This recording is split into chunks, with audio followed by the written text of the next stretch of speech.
Ah, eu também, viu, Natália? Eu não aguento mais. Ai, tá, esse formato.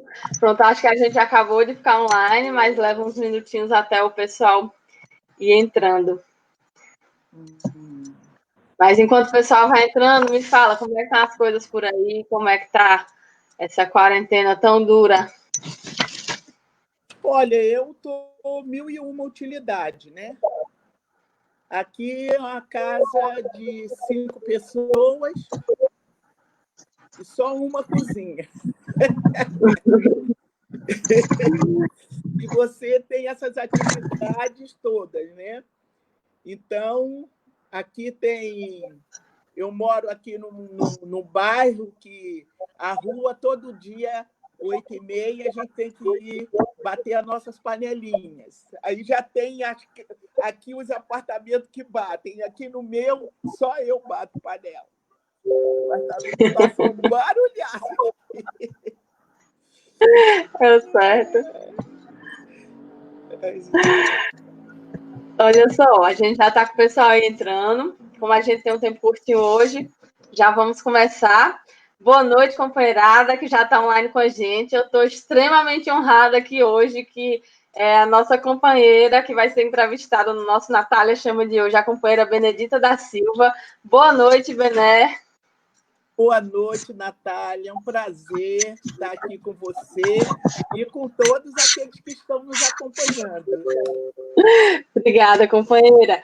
Bom, gente, Bené foi a primeira mulher negra a ocupar uma vaga na Câmara Municipal do Rio de Janeiro, foi deputada federal constituinte, foi a primeira senadora negra do Brasil, foi vice-governadora do Rio de Janeiro, depois foi governadora do Rio de Janeiro, foi secretária especial da Assistência e Promoção Social no governo Lula. Desde 2010 é deputada federal pelo PT do Rio de Janeiro. E imaginem a minha honra de ser companheira de bancada dessa mulher, que é uma militante histórica, né, que inspira a gente cotidianamente com sua luta, com sua história. E hoje ela nos dá essa oportunidade da gente bater um papo sobre algumas das questões que estão envolvendo o nosso povo durante a pandemia. E aí, Bene, a primeira coisa que eu queria conversar contigo é sobre a questão da desigualdade racial na pandemia. A gente está vendo que a pandemia está aprofundando vários problemas sociais que o Brasil já tinha, né? Não está criando esses problemas, está fazendo com que esses problemas com que a gente já convivia fiquem mais evidentes agora, né? Saltem mais aos olhos, e aí nisso a gente está vendo que a população negra é quem mais está sofrendo, né? Inclusive, a primeira morte registrada foi de uma empregada doméstica, né, negra. O número de hospitalizações tem sido maior entre essa população, está sendo uma população com a maior mortalidade. Inclusive, tem um projeto de lei, né, que nossa bancada assina para obrigar os registros dos óbitos a terem os dados de cor e raça, e isso se deve a vários fatores, né, da desigualdade racial no nosso país, das condições precárias de trabalho, condições precárias de moradia, de ser quem mais usa o SUS, de ser quem está à frente de vários serviços essenciais, como os entregadores, né, os policiais, os garis. E aí, companheiro, eu queria que tu comentasse essa questão, como é que você e a companheirada do seu mandato estão analisando essa desigualdade racial na pandemia, que ações a gente pode tomar diante disso? Olha só, Natália, primeiro eu quero mais uma vez agradecer a você e pedir a todos que estão nos acompanhando. E se você ouvir um barulho maior é porque nós estamos em casa e você sabe como é, né? Pronto, já pararam o barulho. Eu quero não só cumprimentar a você, mas quero aproveitar essa oportunidade que você está me dando para agradecer a nossa governadora, Fátima Bezerra. A Fátima foi uma das primeiras, não é sobre isso que eu vou falar agora, mas aquela que abraçou essa causa desse nosso projeto da cultura, e eu quero agradecê-la muito, porque ela tomou a frente disso, né, no consórcio dos governadores do Nordeste, e para mim foi uma coisa muito importante. Bom, dito isto, eu quero lhe dizer que a pandemia, no que diz respeito à comunidade negra, ela descortinou aquilo que nós já sabemos. Né? O negro ganha menos, o mais desempregado, que mora em condições precárias, né? E que no governo de Lula e no governo de Dilma, nós tivemos um grande avanço significativo, principalmente no que diz respeito à escolaridade. Isso sem falar dos outros programas e projetos que teve para essas comunidades. Muito bem, a pandemia chega e vai pegar que população? A mais vulnerável. Ela está aí para qualquer classe social e qualquer etnia. Mas quem é que mora em condições precárias? Quem é que não tem água na torneira para lavar as mãos? Quem é que tem dificuldade para comprar aquele kit higiene? Então, quando a pandemia chegou, ela só tirou aquela cortina de fumaça que nós tínhamos em relação à população negra no Brasil. E a maioria dessa população mora em favelas, mora em periferias, e que essas coisas, esses direitos sociais, demora a chegar. Hoje, no estado do Rio de Janeiro, por exemplo, o número de negros que tem morrido, eles não colocam nessa estatística, mas deveriam fazê-lo, porque nós temos uma maioria.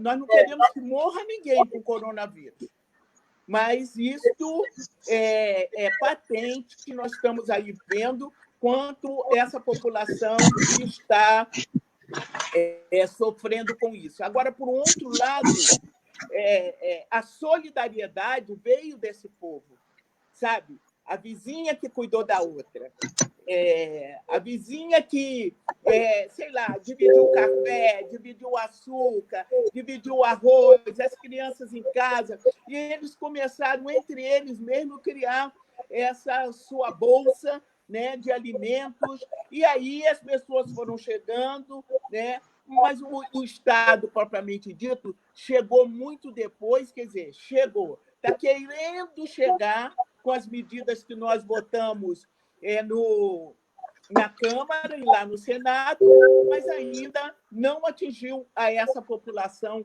totalmente. É verdade, Bené, está sendo muito duro. E como tu falou, né, nos governos Lula e Dilma, a gente viu vários avanços nas políticas, né, como o Estatuto da Igualdade Racial, Lei de Cotas, a ampliação do Bolsa Família, e a gente está vendo muito disso ser desmontado agora no governo Bolsonaro, né? Eu acho que um dos maiores símbolos talvez seja a própria Fundação Palmares, né, que está sendo ocupada por uma figura que tem um discurso absolutamente racista, né, que fala, inclusive, Fascista, é isso que fala que a escravidão foi benéfica para os descendentes da população negra. Inclusive, teve uma ação do teu mandato, não foi, Bené? Que determinou que tirasse do ar alguns artigos em que ele falseava a história de Zumbi, não foi isso? De Zumbi, e tem da propaganda que ele estava fazendo, quer dizer, ofendendo a população negra. Ele tem que entender que a Fundação Cultural Palmares não é do governo dele, como não foi do nosso. Né? Ele é uma instituição do Estado.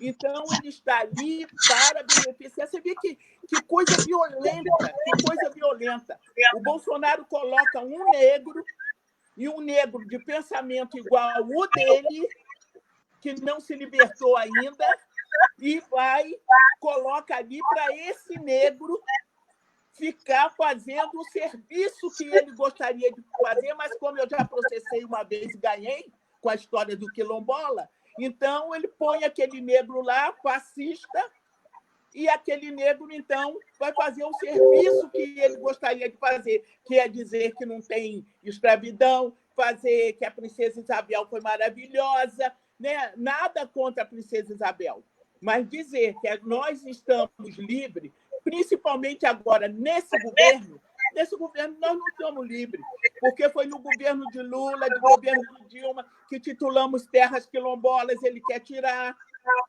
A Fundação Cultural Palmares tem um papel e ela não está acompanhando esse papel, assim como a comunidade indígena.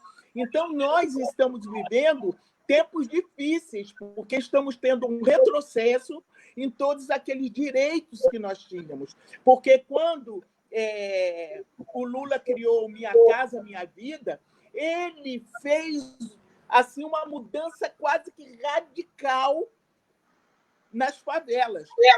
Aqui no estado do Rio de Janeiro, criamos os conjuntos habitacionais com recorte de gênero, onde a mãe solteira, né, o Bolsa Família era a mãe, a questão da Minha Casa Minha Vida era a mulher que fazia isso. Então, são avanços que tivemos na nossa vida. Você falou das cotas. As cotas, então, quando nós pensaríamos que nossos filhos, nossas filhas desses trabalhadores comuns, negras e negros, iriam para a universidade? Não bastava ter inteligência, tinha que ter oportunidade. E foi o que o Lula fez. Deu a oportunidade de negros e negras mostrarem a sua inteligência. Porque, infelizmente, no país racista, deputada Natália, nós temos ainda que provar que nós somos bons. Nós é que temos que provar, como se a nossa cor da pele nos desqualificasse. Então, é um pouco isso. Nós não estamos com muito tempo, mas eu vou me comprometer e voltar, viu? Tá certo. E, Bené, esse exemplo da Fundação Palmares, né, representa uma verdadeira violência do Estado. Isso da violência do Estado, que o Bolsonaro está fomentando ainda mais, tem um tipo de violência que ela tem sido persistente contra a população negra, né? Tem sido histórica mesmo, que é a violência policial, né? A violência policial contra a população negra, que, aliás, é algo que não acontece só no Brasil.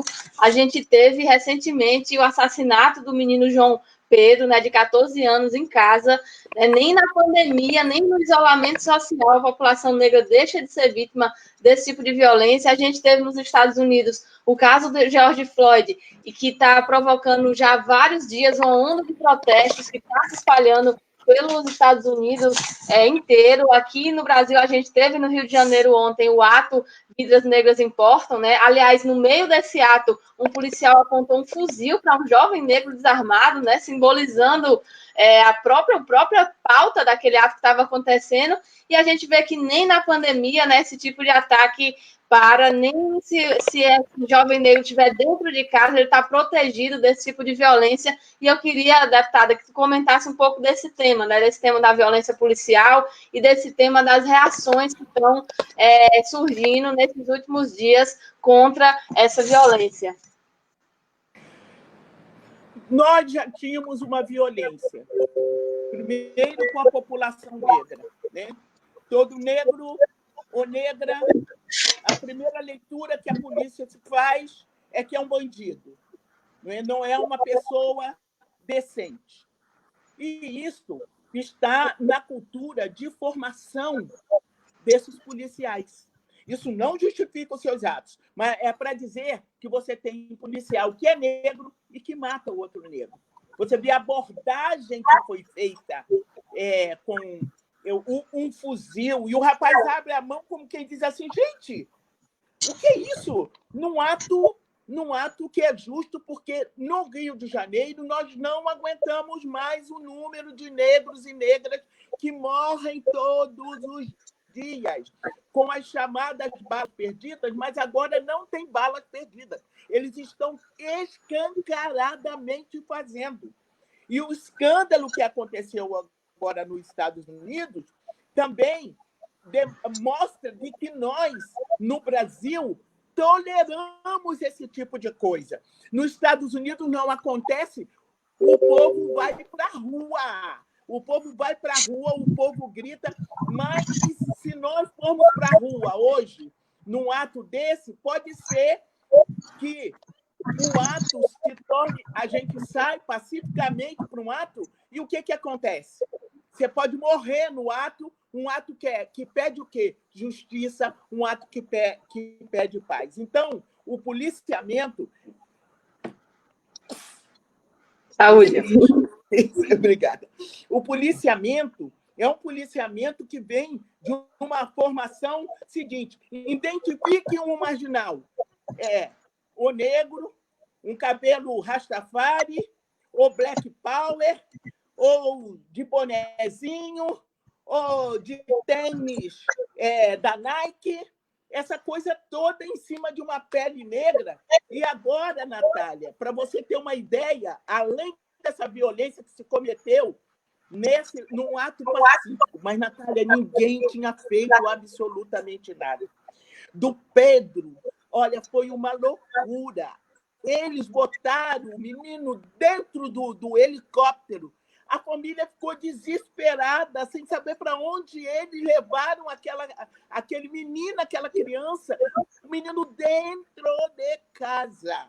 E aí você olha e diz assim, não, foi não sei o quê, não pode. A parede cheia de furos de fuzil. Então, pelo amor de Deus, é isso que nós estamos vivendo.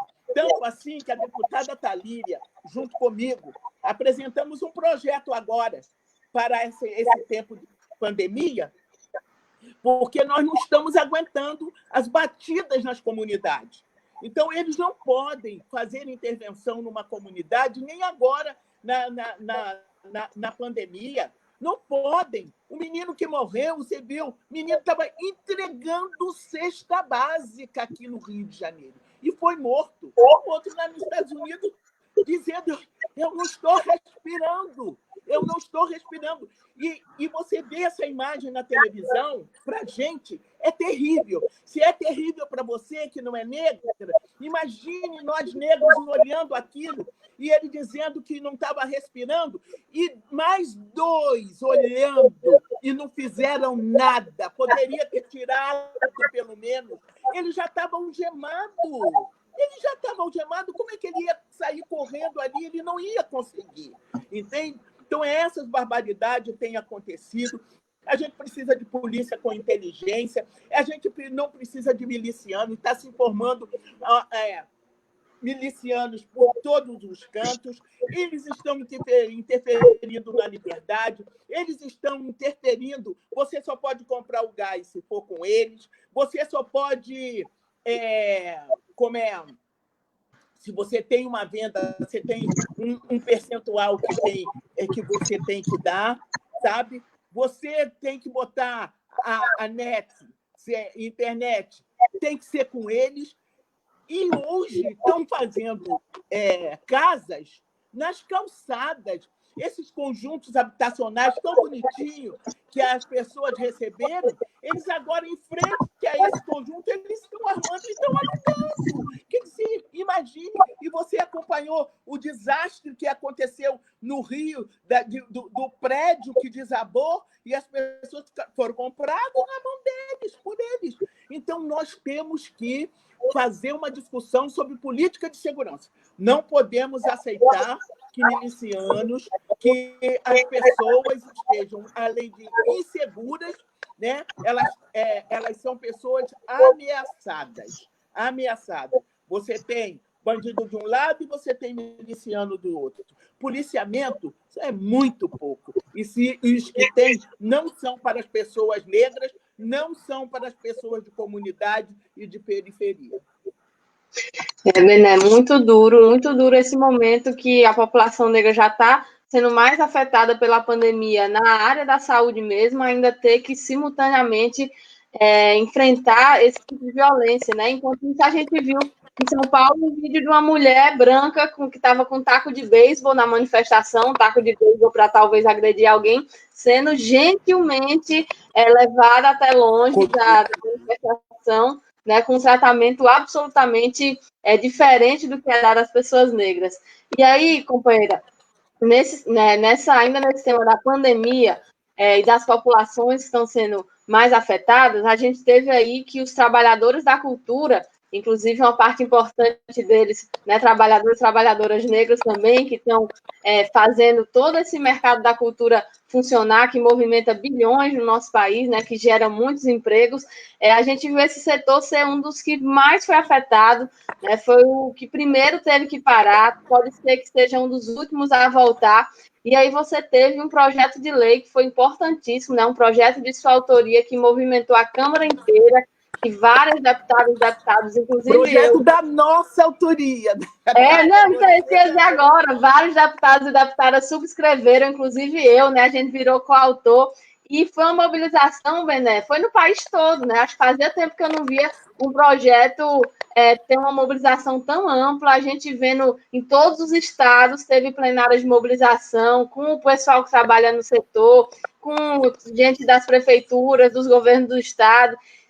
E foi uma grande conquista, né? Foi uma grande conquista que você liderou de forma brilhante, e que, inclusive, eu compartilho aqui o quanto eu me emocionei quando eu ouvi o teu discurso, né, no dia que o projeto foi aprovado. Até te liguei depois, né, para parabenizar, porque realmente foi uma vitória incrível, né? A mobilização que foi feita, né, de conseguir fazer esse consenso lá na Câmara. Eu queria que tu falasse, né, nesse tempinho que nos resta, acho que essa é a última pergunta que vai dar tempo da gente conversar, como foi esse processo de mobilização e qual era a importância desse projeto, que agora a gente está batalhando pela aprovação no Senado, para o setor cultural.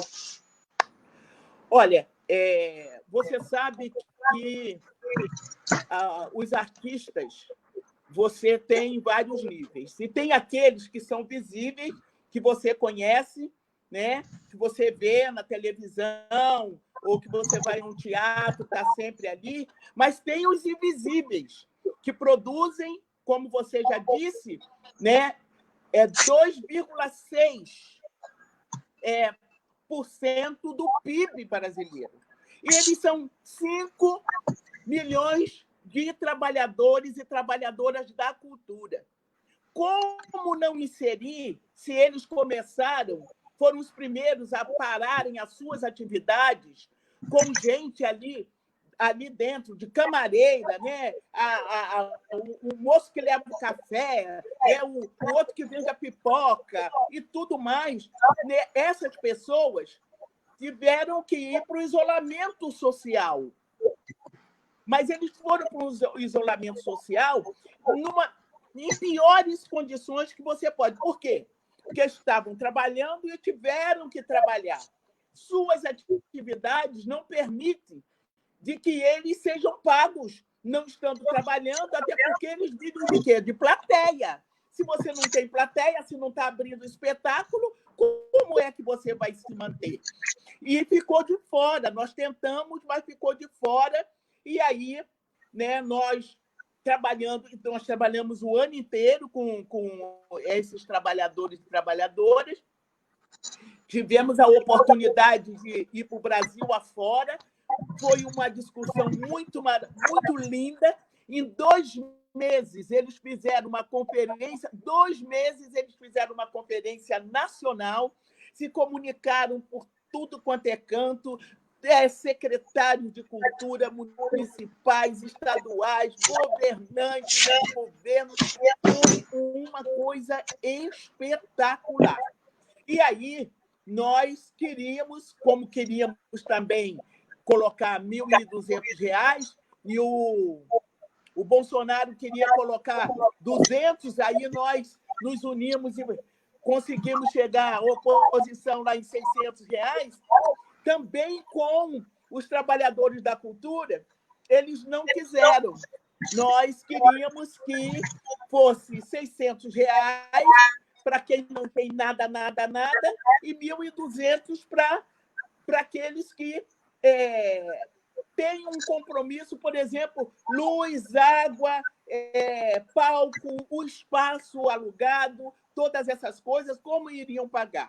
Mas foi a força também deles, eles ajudaram muito, estiveram muito unidos. Eu nunca vi tanto artista receber tanto artistas assim na minha vida, né? E eles muito ali e muito gratos, né? Fazendo esse trabalho. Então, a Jandira Fegali, que foi a relatora do projeto, né? Ela também teve que articular na casa, né, com todos, e a nossa liderança ajudou muito, porque é histórico para o PT. O PT tem seus pés e mãos na cultura.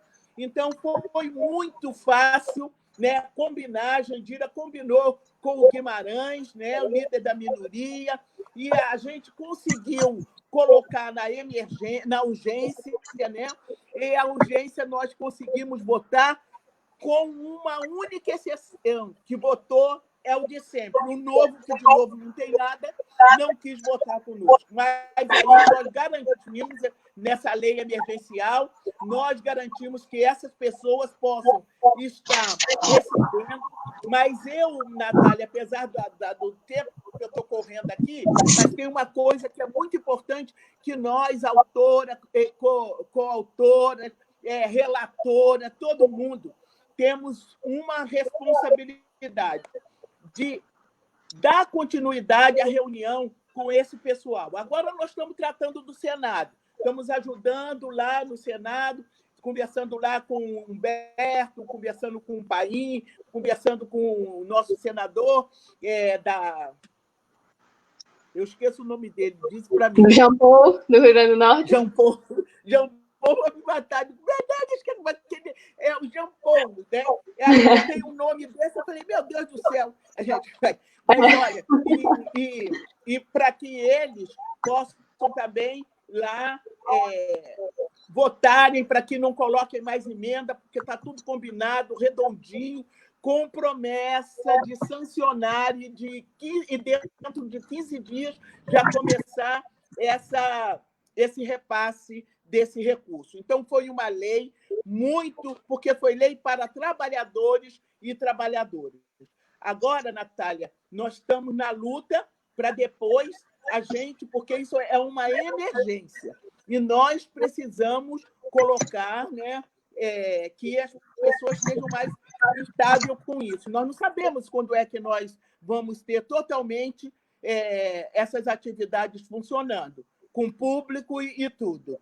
Então, nós temos que pedir algo que possa prorrogar na medida em que não acabe, né? Porque só não tem pandemia na cabeça do Bolsonaro, mas as pessoas estão morrendo. Hoje tem um número maior, nós estamos numa curva ascendente e não descendente, então é preciso que a gente também cuide disso, para dar continuidade a esse projeto. E tem um próximo projeto também que nós estamos pedindo urgência, que é da trabalhadora doméstica, que não vai dar tempo de nós falarmos hoje, mas eu me comprometo em arrumar mais uma horinha para a gente poder aprofundar mais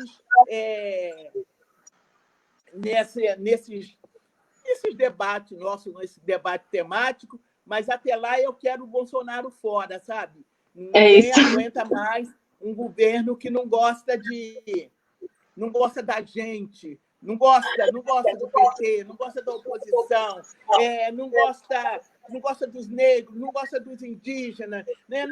Eles não gostam da gente.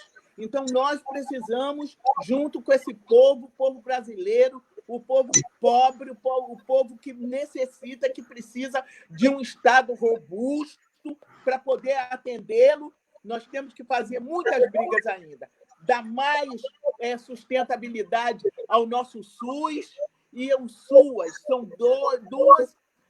dois grandes desafios depois, porque ele, com esse mercado, acha que a economia vai resolver tudo e ela não está resolvendo nada. Então, vamos continuar com manutenção dos espaços dos artistas, essa economia criativa, e vamos falar da economia solidária, nós vamos falar da produção do audiovisual e desse desenvolvimento, porque a cultura não é só entretenimento. Eles precisam entender que cultura é identidade, eles precisam entender que a cultura também ajuda na economia.